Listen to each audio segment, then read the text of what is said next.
Sa nalalapit na ika-isang taong anibersaryo ng pagkamatay ng 44 na miyembro ng PNP Special Action Force, tiniyak ng Philippine National Police na ang bawat pamilyang naulila ng SAF 44 ay makatatanggap ng kaukulang benepisyo mula sa pamahalaan.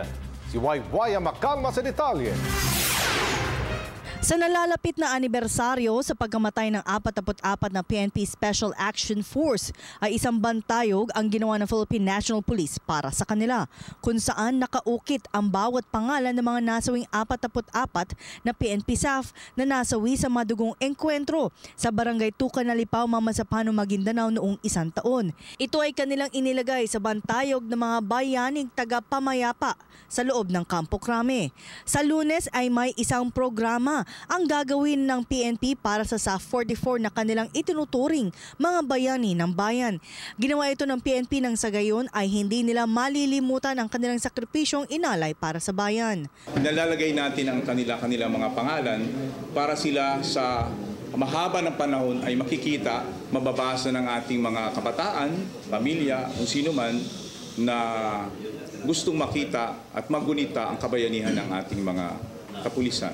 Sa kabila niyan ay muling siniguro ng pamunuan ng PNP na natanggap na ng bawat pamilya ang mga kaukulang benepisyong binigay ng gobyerno sa kanila.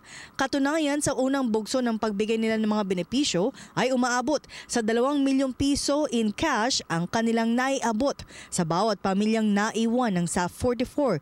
Ito ay bukod pa sa iba pang benepisyo gaya ng housing, educational assistance, donasyon mula sa iba't ibang sangay ng gobyerno na mula sa Senado, mga kongresista at ilang lokal na pamahalaan.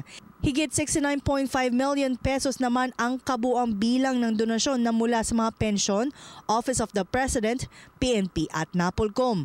Maging ang Armed Forces of the Philippines ay nagbigay din ng donasyon na umabot sa 3.5 million pesos na ibinigay nila sa PNP. Voluntaryo nila itong binigay na kung saan isang araw na subsistence allowance ang inilaan nila na nagkakahalaga ng 90 pesos kada isang araw. During the time, ang Chief of Staff natin si General Katapang,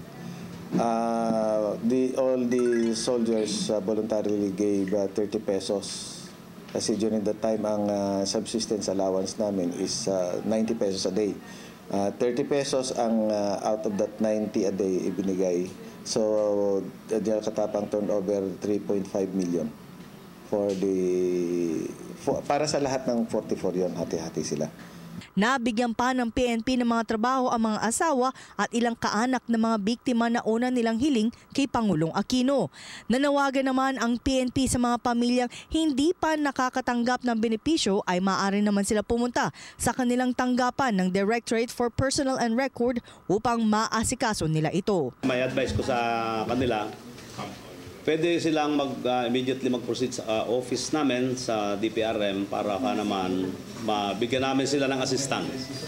Kung ano man ang kailangan gawin for the claims that has not been given or awarded to them, pwede namin silang matulungan.